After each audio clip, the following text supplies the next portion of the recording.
Hey everyone, and a massive welcome to another exciting and insightful episode here on InfoSec Live of the CISO Experience, where we get to engage with and learn from our industry's leaders in a live setting with real, open and honest conversations, with a very special focus over the next 2 weeks on the authors within our industry.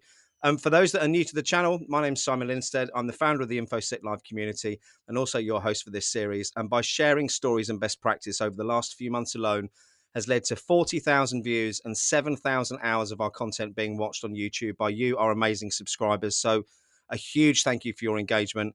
And if you'd like to support the wider InfoSec Live community, or indeed buy me a cheeky decaf coffee, we do have a few ways you can show your appreciation. First up, the ability to purchase super stickers in the chat. Should you wish, you get your question bumped up to the top, and 3 tiers of membership allowing you to show your support in any way that you can. And if you want swag, we've got you covered now with a brand new YouTube store open right now, link at the top of our page. But whether you join or not, being here and engaging with our content is what really matters. So if you're watching this live, please do like and subscribe. We want to make these events as interactive as possible, and make sure you do drop any questions in the chat, as after all, it is you, our audience, who makes these events so special. Get your breath back, Simon. Quick glug of tea. Hold on. Before we bring today's guest on, I'd just like to take a quick moment to thank our show sponsor, No Name Security, for making these insightful conversations possible. For those that don't know them, they're the only company out there taking API security seriously, with 20% of the Fortune 500 utilizing their services, with over 1,000 attacks being prevented every day. Link to discover more about how they can help you or your organization, or indeed for a demo, is in the video description. And for those in my network looking for work, I know they're hiring at the moment as well, so do check out their career page. Okay, time for the main event. Very excited to be joined today by another industry legend, this time Mark Tarallo. Mark's journalist and author of Modern Management and Leadership, Best Practice Essentials with CSO Applications. He's a multi-award winning journalist who's covered and analysed management and leadership issues for 2 decades, including 6 years as a senior editor for Security Management magazine, published by the Global Security Association, ASIS International. He's interviewed and covered hundreds of leaders and managers from the private, public and non-profit sector, including CEOs of companies large and small, US senators, governors, members of Congress, and cabinet secretaries, generals, and other military leaders and security managers of all different stripes. He began his career with a reporting fellowship in the Middle East, where he covered the shooting of Iran Air Flight 655 by the US Navy, an incident which still haunts US Iran relations to this date, and later as international trade correspondent for a global financial wire service. He's also covered summit meetings attended by heads of state around the world, such as the 1999 World Trade Organization conference, known as the Battle in Seattle, given the overload of protesters and tear gas, and the FTAA Summit of the Americas in Quebec City. Probably shouldn't have laughed at that point. Hadn't read that before, Mark, so apologies there. He's won more than 20 awards for his writing and reporting, including several awards for articles on management and leadership. And in the last 2 years alone, he's written many articles for leading information security publications such as Dark Reading, InfoSec Professional, ISACA Journal, and ESA Journal. Holding a bachelor's degree from the University of California at Berkeley and a master's degree from the University of Texas at Austin. Very excited for this one. Time to stop rambling, Simon. Let's bring him on.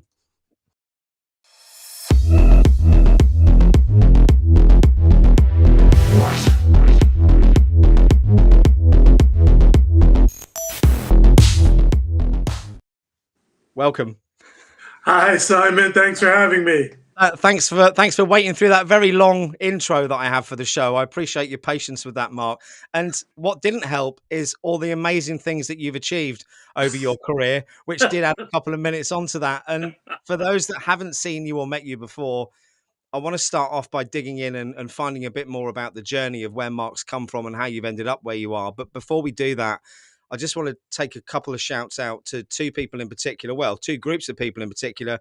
One, my 17-year-old son, Sonny, who's moderating in the background for me tonight, doing the chat. So be kind to him, those of you who are going to post questions. He's going to try and pick those up for me. And also all of you amazing viewers who've tuned in to watch this. We've got Richard, Beth, Stephen. If I miss any of you, I'm really sorry. And many, many more. Gregor, another Stephen, thank you so much. And Salunio. So, Mark, now we've got the thank yous out of the way. Let's dig into where it started for you then. So, technology, how did you get involved in the tech place? Well, what happened with technology is that as a career journalist, as you mentioned, I was working as a journalist in the 90s, and the tech boom in the 90s, with all the startups, with all the new technologies, was really also revolutionizing journalism. And it also, in fact, became another large area for journalists to cover, and to cover tech's influences on politics and policy and the like. So back about 20 years ago, uh, I was a full-time freelance journalist, and the Washington Post newspaper at the time was publishing a series of magazines they called post Newsweek tech media, and those publications were like Washington Technology, Federal Computer Week, Government Computer News, and I started writing for those as a freelancer. And just found it really interesting because technology was touching so many areas, like I mentioned, politics, policy, management, leadership. And it was kind of an interesting grand narrative to watch it unfold with new technologies pretty much like every 6 months. And they were affecting things like the workplace in general. I mean, for me, you mentioned technology, and the first thing that springs to mind to me at the moment in the current climate is ChatGPT and OpenAI, and how that's going to impact, the way that journalists and creators work moving forward. I mean, for me, I've been playing around with it now for about 6 weeks. It's blown me away with its capabilities. I also think it can lull you into a false sense of security as well, and we need to tread carefully with it. What are your opinions on that? Well, it's funny you mention that because among a lot of my journalist friends, when they talk about it, uh, to be honest, there's no lack of fear of are we going to be obsolete when these type of technologies and more develop. So, from a journalist point of view, there is that concern that what is it going to mean with our industry. But I've had other journalist friends who have been really playing with it in different contexts. I actually even saw a few of the comments on this live stream about people playing around with it. And those friends are saying to me, it's actually an interesting tool, and it can really help journalists in many ways, if you use it right. So I think the initial fear I'm sensing is starting to fade, and there's more. Hey, this maybe can help us. What is it? What's the saying? It's not the strongest nor fittest that survive, but the most adaptable to change. Isn't that right? Yeah, yeah, Yeah, and and I that's think true. it's the same in the security industry as well. I mean, we had a show a couple of weeks ago with Clint Bedungan, who's the creator of a game called ThreatGen, and we were putting Chat GPT through its paces to see what it can do. And if you don't look at it as a threat and you look at it as an addition to your tool set, there's some amazing things that can be done with it. But again, it's working out how to integrate that into what we do and still continue to add the value that we add, isn't it? Yeah, We've true. got I've got a quick question up here. I'll pull that one up straight away, which is Sure. from Richard. If I can find it, where's it gone? Here we go. Let me move you to the top so we can see you. There we go. What's the biggest surprising change? I take it he's talking about technology you've seen over the years.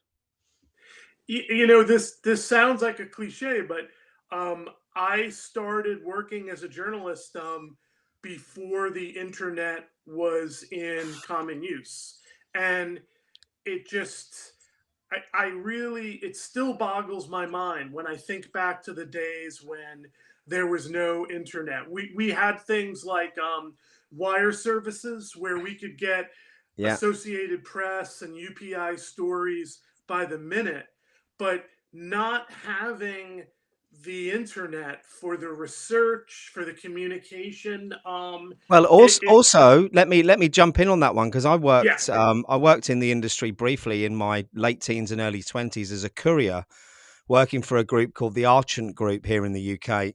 And my job 3 days a week was to travel around 7 different press offices, picking up their hard copy for that night's edition of the evening paper. So there was me running around picking up sacks of paper to take back to the printing station in what was then Norwich to get it printed. So that job's gone for a start.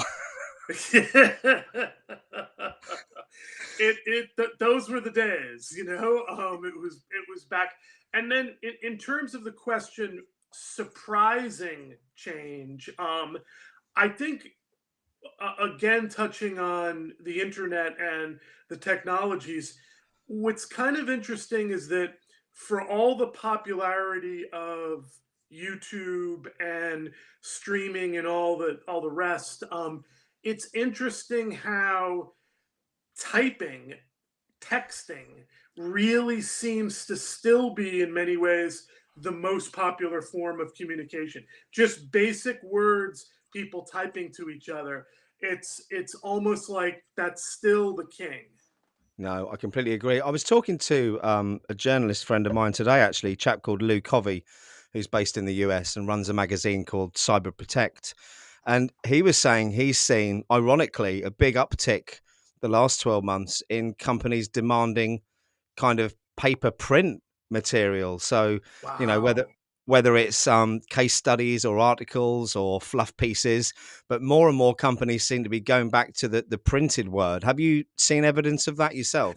That some really, there you have two factors. You have, there's a rough equivalent to, in the music world, vinyl records, how Yeah, records are becoming more popular. And so you have, uh, I think, an increasing number of younger readers who look at a magazine as a very nice object. And so they do like, if they join an association that has a magazine, they love that magazine, yeah. getting one, holding it every month. The flip side of that is that, printing costs are still high Yeah. compared with the internet.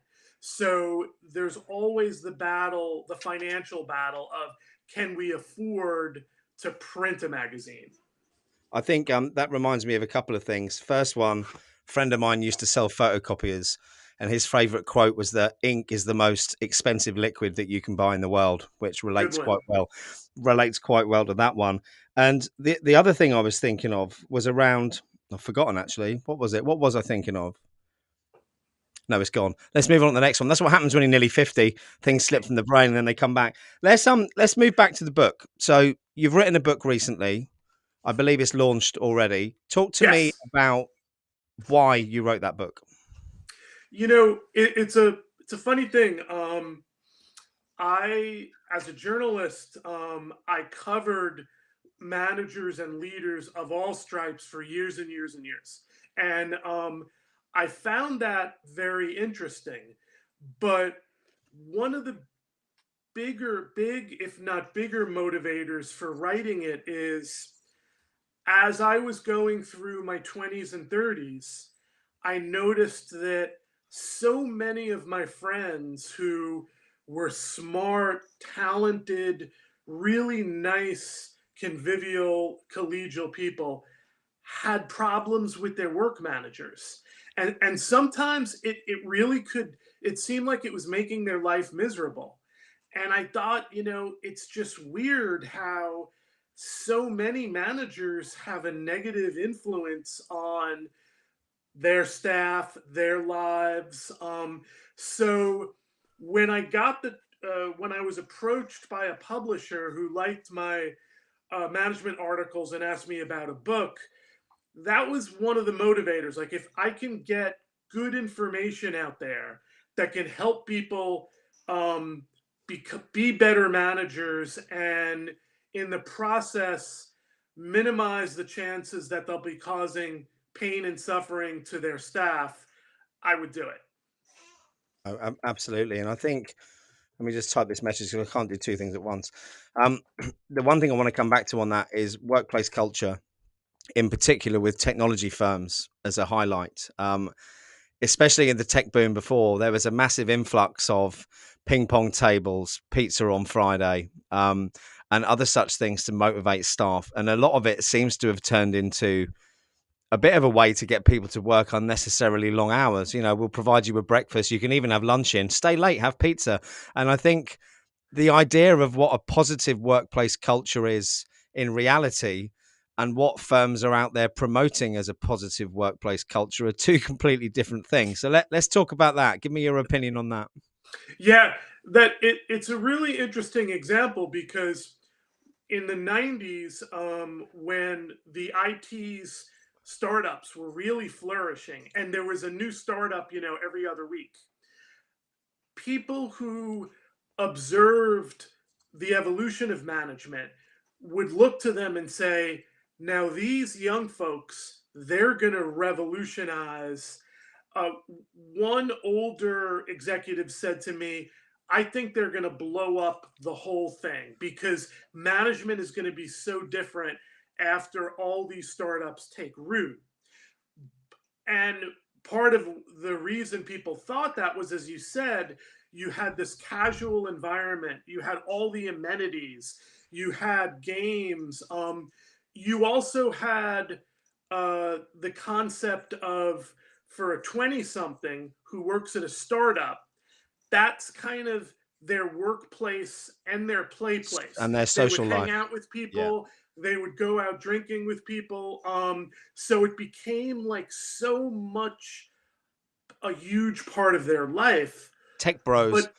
But exactly. And but then go a few years later and people start realizing, well, in so many of these places, you have, say, 20 something coders who have been working 15-hour days for 2 years and they're completely burnt out.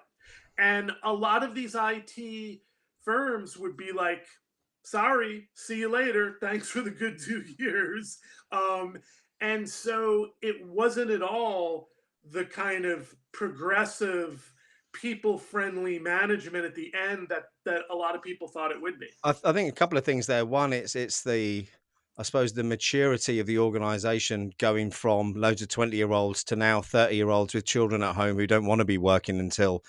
whatever it is time at night. And I think that the scary thing about that is you mentioned the tech boom with that being a problem. From everything I see on social media and beyond, it's the problem with the security industry at the moment. There's not all firms, but there's a lot of firms with toxic cultures out there, especially in, security operations center environments. With some of them where it's like call centers in a way. You're in your little cubicle, you're channeling and checking your threats all day. You don't get to do anything else. You're working long hours. It's very, very difficult. I think for people it's very, yes, sorry Beth, tech birds as well, very well corrected there. I think it's in see, she's good at that. I think for anyone looking for a job it's difficult, and for those who are looking for work, finding that fit is so important. I mean, for people who know me who are in the audience, you'll know that I walked away from a job last year because I didn't feel valued from it, not because I didn't need the money, but because my own mental health and happiness is more important than a paycheck. And I think the pandemic has accelerated this vision of, along with social media portraying, easy money. We've had crypto payouts everywhere. Everyone's made easy money for a couple of years. You've then had the great resignation happen, during COVID. I've got my own opinions on that. Maybe it's because I'm older and I see value in being around a team in a physical environment. And I look back and think about the relationships and the knowledge that I've learned from, standing at water coolers and coffee machines with people, which I think is an aspect we miss out on. But again, there are companies out there who are now forcing their workers back to the office when it's unnecessary. And I think it's been a wake up call for all of us. I mean, my old business in particular, with hindsight, I didn't need that expensive office. I could have done all of that from home. All of my staff could have worked from home. And I think if you've got an organization and a business where you can offer that flexibility, that's great. But there's certain careers where you're just not going to be able to do that. What's your opinion on the no more office, work from home?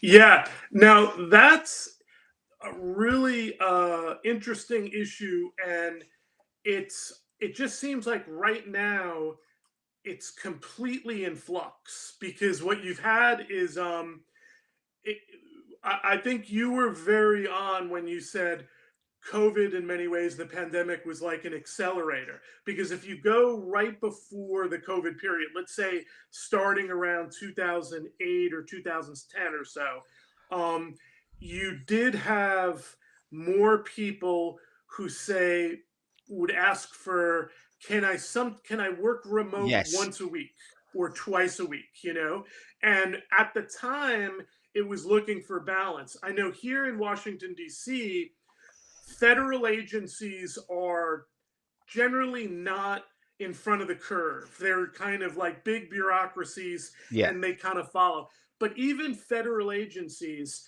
were starting to implement, okay, you can work at home 2 days a week.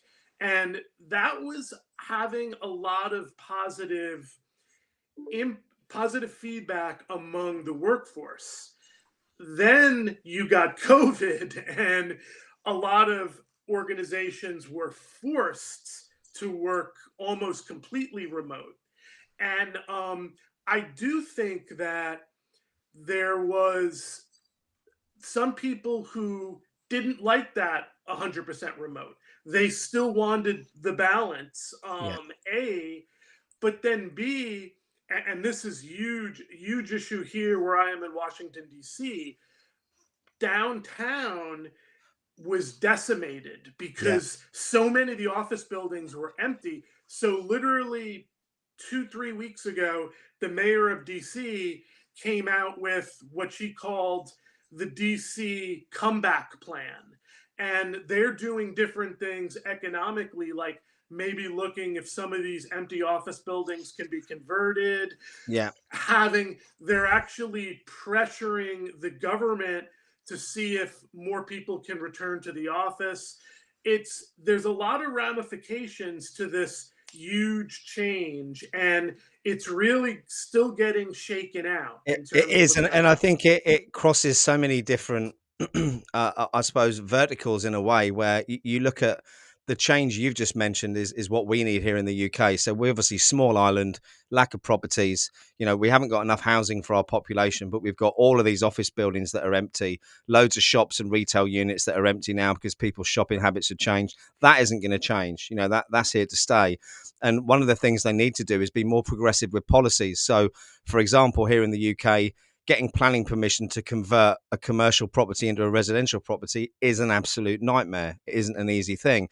If the government stepped in, changed policy, made it easier for developers to do that, you'd solve. I know we're going off topic, but it's frustrating when governments are behind the curve on things like this because you see companies going bust who manage properties. You see restaurant owners going bust. You see property managers who rent out to restaurants and businesses that sell merchandise go bust. And it's a shame that it takes for everything to go bust before the government does step in and help. But there's couple of interesting comments in there. I mean, one I'll pick on it because it's my son who's 17. He's doing his technology levels at further education at the moment, and he's been doing his apprenticeship or his work placement with Aviva, and he's just applied for their first ever junior cybersecurity apprentice role, which I've got my own opinions on why that would be Aviva's first ever junior cybersecurity role. But anyway, it says in the comments that all of those are either hybrid or remote.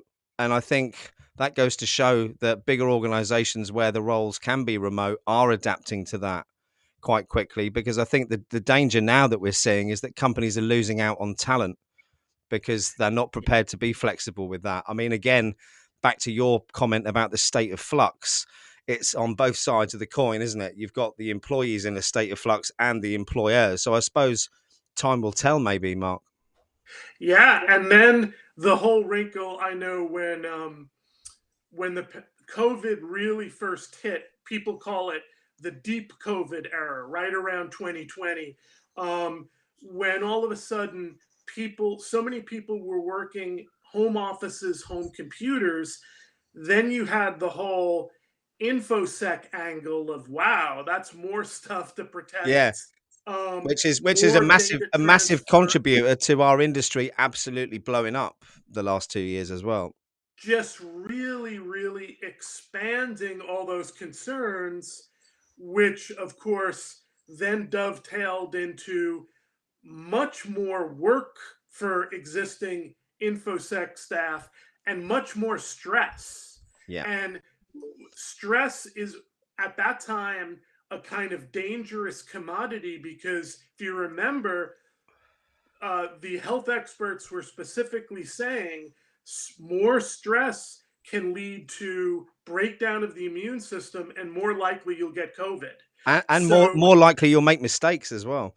exactly. So, you really had a domino effect there where the InfoSec professionals had their hands full with a lot of new concerns. Well, that leads us seamlessly on to a topic that you and I were talking about before we came on camera, and also relevant because I'm sitting here consuming nicotine in a vape. We were having a conversation about in the US, it's Surgeon General, I believe, who puts the warnings on tobacco and cigarette products. Let's talk about the most recent warning they've come out with, Mark. Yeah, this was very interesting. Just a few months ago, um, the Surgeon General of the U.S. came out with the latest warning, which is toxic workplaces can be hazardous to your health, just like cigarettes. And in this case, it was toxic workplaces were really causing negative impacts to people mental health and physical health. So the Surgeon General, as part of this warning, and what's good is this report is free. It's available right online. A 30-page framework What is it on, called? Do you know?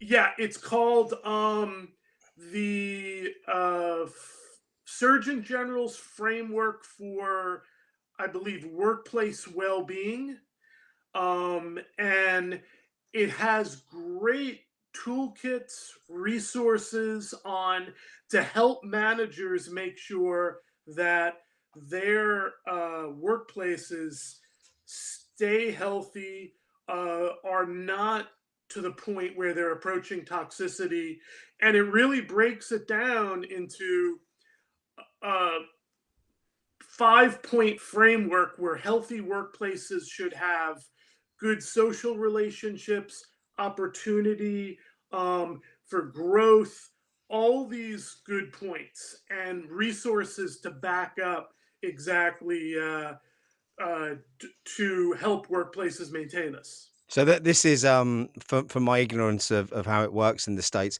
this is a recommendation, a recommendation framework effectively for you to use. It's not a necessity as such.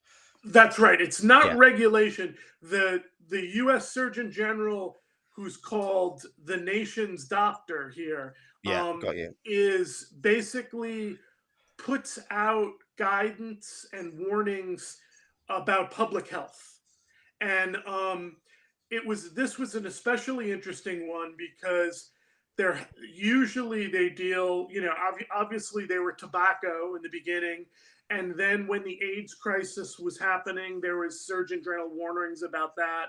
But toxic workplaces, that was kind of a first for the Surgeon General. So it was a really interesting development. But I think I took a look at that framework earlier last week, and there's some really good toolkits and resources there. Brilliant. I've just shared the link actually in the chat for anyone who's interested. I'll Great. just jump into the chat and bring up some of these comments. So Beth, who I know is like myself, a little bit more mature. Hope I'm putting that okay, Beth, as I didn't call you a bird earlier. I don't want to offend you. She said there should be more thought and effort put into InfoSec apprenticeships instead of internships. I think it would be far more effective. And I could not agree more with that. I think the way we are educated, full stop, needs a bit of a shake up. And this is one of my passions as a father of 6 children who personally had a very privileged early stage school life where I was sent to private school where we were taught things like public speaking and critical thinking. You know, it was part of the curriculum. Unfortunately, mainstream school, mainstream certification providers now, it's all about passing tests rather than being able to apply that knowledge. And I think going back to the more hands-on trades that people look down their nose at, that you don't go to university for, like plumbing, bricklaying, carpentry, the way those apprenticeships works. It's hands-on. It's being led by a mentor. I mean, these are all the things that I think our industry could learn a lot from and integrate into perhaps how we could do things differently. Sonny's next comment: his current placement at Aviva has sold many of their offices and only have one left in the area I live. I can tell you why that is, Sonny, because they manage a huge commercial property portfolio, which they've clearly needed some cash in, which they do quite regularly, especially with the way the markets are going at the moment. So that doesn't surprise me. But I suppose we'll see that with a lot of businesses offloading premises, which makes it you have to work from home. And again with Beth, as an introvert, she'd be work from home all the time. However, thinks that she could learn faster and more effectively if she was in an office and could sit side by side with colleagues. And Beth, I mean, we're in a similar situation. Beth's caring for her mum. I hope you don't mind me saying, Beth. Her mum's not well at the moment. I've been caring for my mum until she went into care a few months ago. So I've been, as much as I'm sitting here saying how great it is going into an office for social skills, had I had to go in an office for the last 12, 13 months, I wouldn't have had a job. So there's a lot to be said for the flexibility. But again, for those that are starting off a career, I think being around peers and people with knowledge is invaluable, really. And I think you do lose that, no matter how many Zoom calls you can have. I think Very it's very important. that's very true. And what another interesting workplace tie into that is here we had a trend in the last several years before COVID, which was a lot of offices moving to what they called the open office framework of having one big room and people in desks. And the idea was that this everybody in one big room would encourage collaboration. But what happened was a lot of people who liked the office environment said, actually, I prefer the arrangement where I have my own little office and then I can hang out with people at the water cooler, in the kitchen, in the coffee room. But then I can also go into my own office, shut the door, have a private family conversation. And you had that conflict of this trend was getting pushed in some places by upper management who thought it would benefit the organization, and workplace workers saying, no, we kind of like it the way it is. Yeah, that's the problem. You'll never get everyone to agree, will you? I was trying to find Workers saying, a link to your book actually. If I can try and do this while we're on here. sure. Where is it available, Mark? So the publisher is CRC Press, which is an imprint of a large publisher, Taylor and Francis I've and got it. Routledge. Yeah, Um, and it has a page there, and got it. then it's also on Amazon and a lot of the other bookseller sites. Okay, and I've just dropped the direct link into the Taylor Francis site 'cause it's the one that came up Great, first. But great. who's the target market for this? Who should be reading this book? Now, really, it as you mentioned, it has 4 chapters written by either CISOs or CSOs. So the target market really is almost anybody in security who either is a veteran manager and wants to improve their management and leadership game, or an aspiring one, or a new one who, in so many cases, you have people in the profession who got promoted into a management position because Yeah, they were good at what they did, but they had no real management training and no real leadership training. And so my book really, a big section is management and the other big section is leadership. And it just takes you through all the tasks, the day by day tasks of, hey, if you're a manager, onboarding, employee engagement, performance management, same thing with leadership, crisis leadership, sustaining leadership.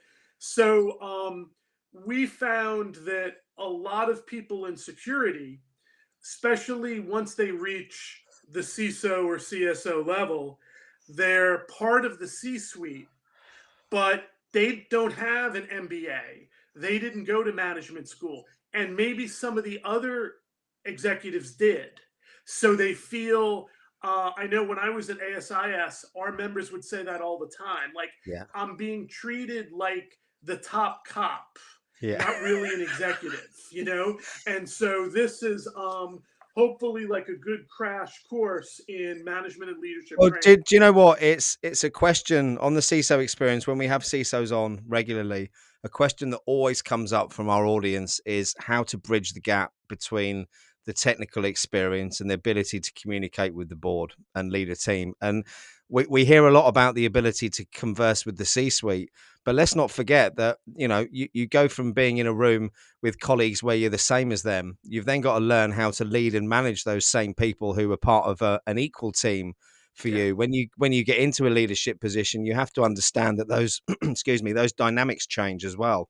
And unfortunately, I mean, I made my own mistakes when having my own business, in that I was everybody's friend in the business. And unfortunately, with a business, you can't be everyone's friend. And again, it's learning through mistakes is how I did it. But for anyone who doesn't want to learn through mistakes, I highly recommend it. Can I put you on the spot then, because we haven't talked about this before? But how about I'll financially contribute to this idea because I haven't asked you already. But how about you give a signed copy of your book away for the best question that we get in the live stream? If I pay for Oh, the copy, will you absolutely. sign it? Yeah. All Sure. right. Brilliant. All right. In that case, then, everyone in the chat, the most inspiring question that comes in, we're going to get you a signed copy of this book sent out to you. So, okay, get the questions coming in. Let me get back to my own questions. Seeing as you've written a book, I'm going to ask you a question that you're probably not going to expect, which is, what is the most inspiring book you've ever read? Oh, wow. That's a good question. It's not mine. Um, It's Richard's in the chat. He asked it the other week. I've just copied it. I can't even pretend it's mine. Can I, Richard? well, I have to go back. I was an English major in college, and it's the cliche is true. Once an English major, always an English major. And I think a lot of English majors, have their favorite authors who really blew their mind when they discovered them. And mine was probably, and there's a bunch of us out there, James Joyce. So what I did was James Joyce's most acclaimed novel is Ulysses, and I actually it's one of those long and very innovative books that you could spend a lifetime going back to and reading and get something at. But one fun thing I did was the first chapter uh, takes place in a Martello tower in Sandymount Strand, Ireland. And so they've turned that tower into a James Joyce museum. So I did get to visit it, read a part of the book on the beach where one of the chapters takes place, and see the actual setting. And it was based on James Joyce, as a 22-year-old, actually lived in the tower, because then I think he was squatting for a little while and it was empty. So to have that experience of like being blown away by the book and then going to Ireland and seeing the place was really inspiring. I suppose the question for me then, as a voracious reader all of my life, was it how you expected it to be from reading the book? No, because it's so described as like this modern masterpiece of literature. And so I kind of had my guard up, like, okay, this is going to be maybe a little bit of a brilliant but uh, masterpiece type book. But it was so it takes place all in one day, and it so covers the minutia of everyday life that it was really just a trip to read. Like, wow, this is like everything you might do in a just average day is covered in the book. It was really amazing. I'm gonna read that. Well, if there's an audible version, because my eyesight's so bad now, There I end is. up I end up magnifying my Kindle to such a large font that I got a repetitive strain injury from keep tapping the page. So since that happened, I listen to books now. Going back to something we were talking about a moment ago, Beth's come up with a good comment. Just like computer languages, you've got to learn executive speak, finance speak, and tech speak. For example, the subtle differences. If you can articulate specifically to each group, you'll go far. And I completely agree with that. And I think from personal experience of working in the investment space where we talked about risk a lot, there's a lot of risk terminology that sounds the same in financial services to the risk terminology that's used in the security industry, but they're normally quite big differences with that. And I think, again, it's learning those nuances and the ability to comprehend what drives a CFO, because it certainly won't be the same thing that drove you as a techie, to build up your career. I think that's one of the big differences. But we have got a great question in. I knew it would be you, Gregor, with a good question. As an author, what's the best advice from you to write a captivating article? And are there specific techniques you use to test for the article or book to fit your quality standards? And he's put a caveat on that: without using Chat GPT. Ah,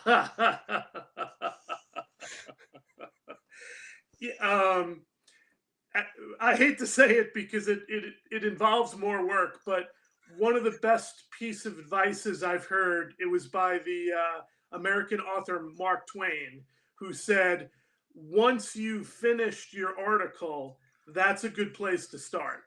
And it really is, once you write the article and you feel like, okay, I finished it, what what I think can help is you can do what you need to do, like pour yourself another cup of coffee or go into another room and try to read it as a reader. Try to read it as a piece that someone handed to you. Hey, read this. Try to forget you wrote it and just say, okay, I'm reading this as a book. How does it strike you as a reader? And I think if you take that mindset, um, when you read it over, you really can say, okay, this needs to be changed, this needs to be improved, this needs to be shortened, maybe this needs to be expanded. You can get the perspective of a reader that, and you get closer to, hey, this is an interesting article. I think for me, I mean, I've wanted to write a book for a long time. I'd like to write a fiction book. I've got some, I think they're quite good ideas that I've had floating around for a long time, and I'd also like to write a posthumously issued autobiography at some point. And I say posthumously because I don't want to put my children through half of the content. But for someone who's never written a book before, where do you even start? Because that's the problem I've had and why I've not got anywhere with it. That I've got these ideas, but I just would not know where to start. Is there a structure, or is it an individual thing? I would say that the best place to start is often Don't to say the kind of beginning. demystify the demystify and take the whole process of writing a book in capital letters, just forget about that and write notes, ideas, sentences, paragraphs, whatever you have. Don't worry about structure. Don't worry about readability. Kind of empty your head onto the page. Um, there's a famous writing teacher, Anne Lamott, who wrote a very popular book called Bird by Bird, and she used to say, and I think still says, write really shitty first drafts. Just get it down. Just get it down. Doesn't care if it's totally rambling. Get the ideas down. Get sentences down. And I mean, I to give an example, I just went to see a writer read here in DC, and he just won the Nobel Prize for Literature. And he said, you know what? A couple of my books have passages in them that I wrote when I was just starting out at like 22 years old. And he goes, I always save them. They'd be random passages, but I thought the passage itself was good. And later on, I was able to stick them in books where they fit. So anything in your head, any idea, any sentence can potentially be useful. So don't be afraid of just writing it, and doesn't matter how shitty you think it might be at first. It'll ultimately can become something really good. But what about the? I suppose one of the most crucial abilities or skills, especially for a leadership position, is the ability to tell a story. And whether you're telling it to the board or whether you're telling it to your child as you're tucking them in bed at night, how do you get good at that? How do you practice storytelling? That's right on. I mean, that's such a Do I crucial. win the book with that question? Yeah. I think that's the winner because it's becoming more and more of a crucial, and with things like TED Talks and more business videos out there, storytelling is more and more crucial. Um, I think with that there's two. There's obviously read and listen to good stories in any form, movies, things stuff like that, and then try to write a story yourself. It could be a short one that's really good, and again, after you finished, read it as a reader, as if you didn't write it, and what are your reader reactions? Is there a part that's too long? Is there a part that's confusing? Then go back and journey. But you really have to read it as a reader to adequately sense where it's falling, what's good, where it's working, where not, things like that. I appreciate that. And you mentioned, or Richard mentioned there, excuse me, one idea written down can so I'm going to cough can trigger another on another day, which is very true. I mean, I write random thoughts down all the time in my notebook, and going back to what you said about consuming or reading to get used to it, the amount of content I use. I mean, I listen. I've got headphones here, and I listen to audiobooks all day, and I'll listen to anything from the history of China, the art of war, to some trashy space opera that's been written by an author in the US that I listened to a couple of weeks ago.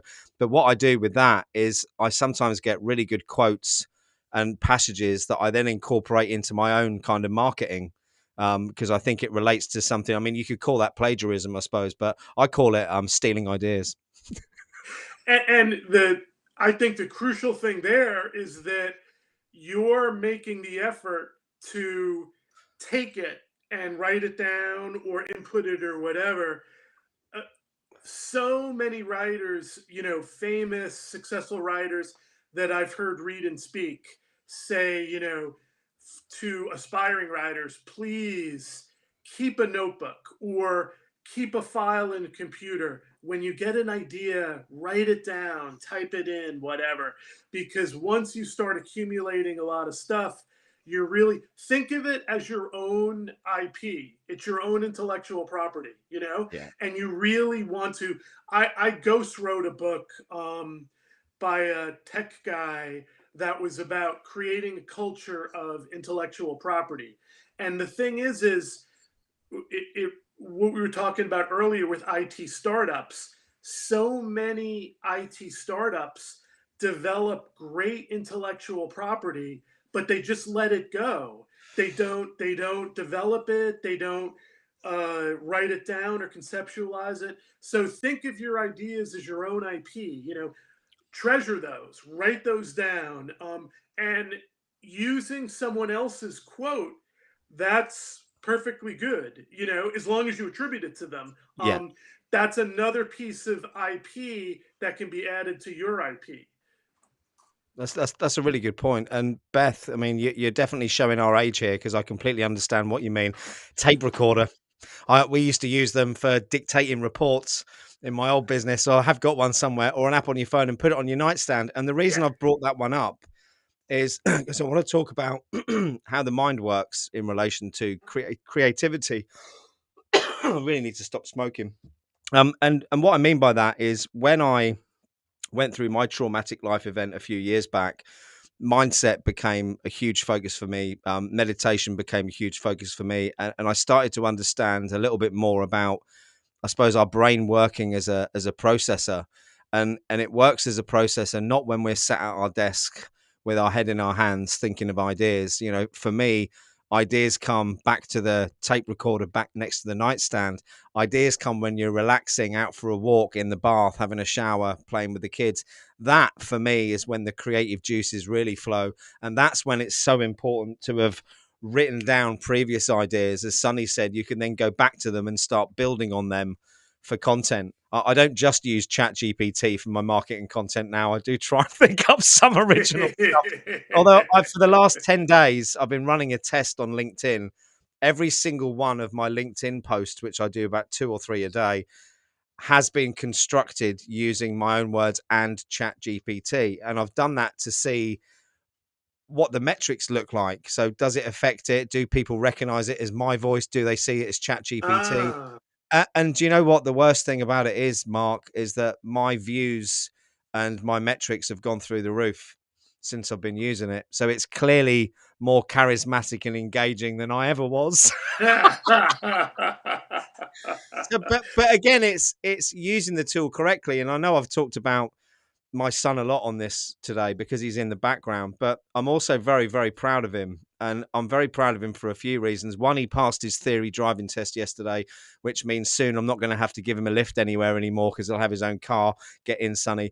But the most thing I'm proud about is his work ethic and how inquisitive he is and how much he wants to learn. So we had a chat about Chat GPT last night where I introduced him to some of the things that the security industry have been using it for. When he's come back from school today, he's programmed a whole program and website where Chat GPT plays you at chess. You know, Wow.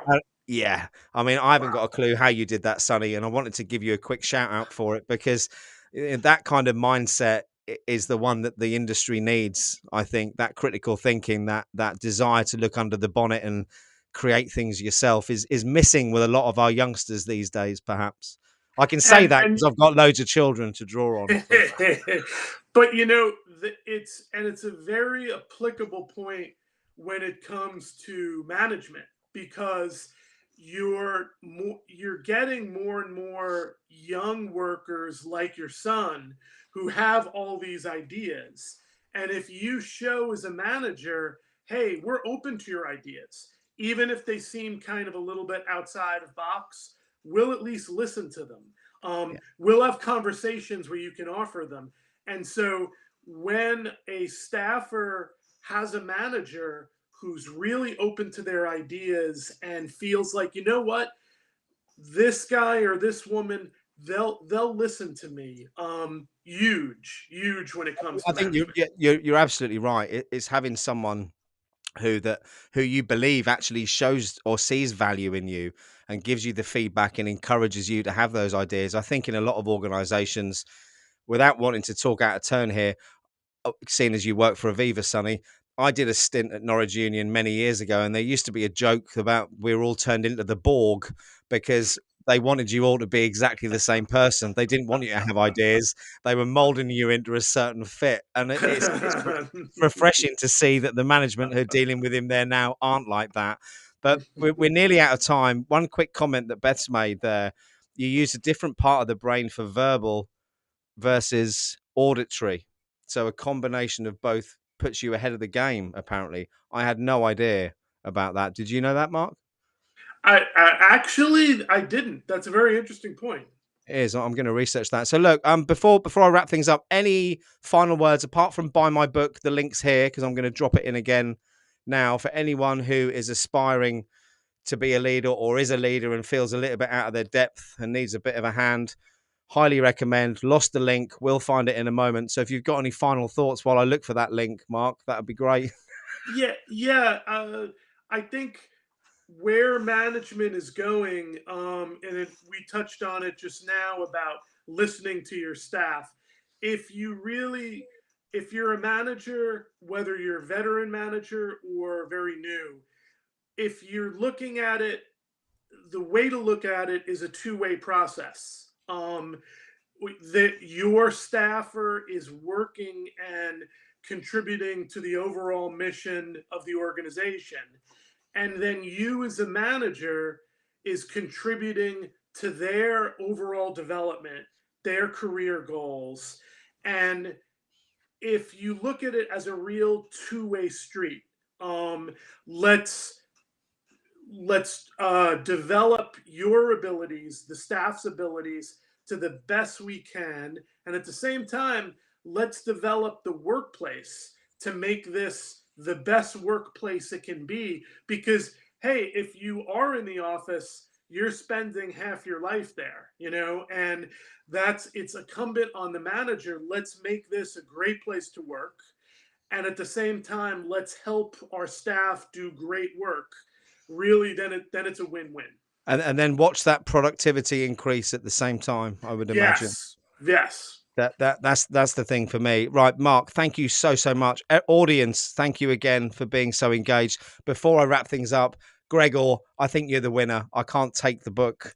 Your question was amazing. So I'll send me your address and I'll liaise with Mark and we'll get one ordered and get that sent to you. I'd like you to get one signed for him, Mark. If I order one, maybe get it sent to you. You can get it forwarded on. We'll sort something absolutely. out. Thank you. One quick thing before we go, if I just bring this graphic up at the bottom, a lot of you are aware that there are these events kicking off this year. InfoSec Live are bringing these events on the road. We're kicking off on the 23rd of February in Cambridge in the UK at the Old Technology Museum. The next one after that is in Tampa Bay, Florida on the 31st of March, with the intention to then do Manchester, Edinburgh, Cardiff, Leeds, London in the UK, San Francisco, DC, New York, Austin, Dallas, and one I've forgotten in the US. So if anyone's interested in either sponsorship opportunities, speaking opportunities, or even just attending one of these events, that they're aimed at providing a relaxed environment for leadership to network, share knowledge, and not be sold to. So whilst we're going to have sponsors, the sponsors aren't there sales pitching. They're there to network and build relationships while the leadership get the chance to meet and network. So if you're interested, drop me a line. Mark, it's been absolutely amazing. I'm looking forward to reading that book as well. Hope to have you back on the show soon and maybe even have you as one of our speakers for the DC event later on this Great, year. That great. would Look be forward to really that. exciting. Thank you so much, Mark, and everyone who's been watching. Thank you so much. See you soon.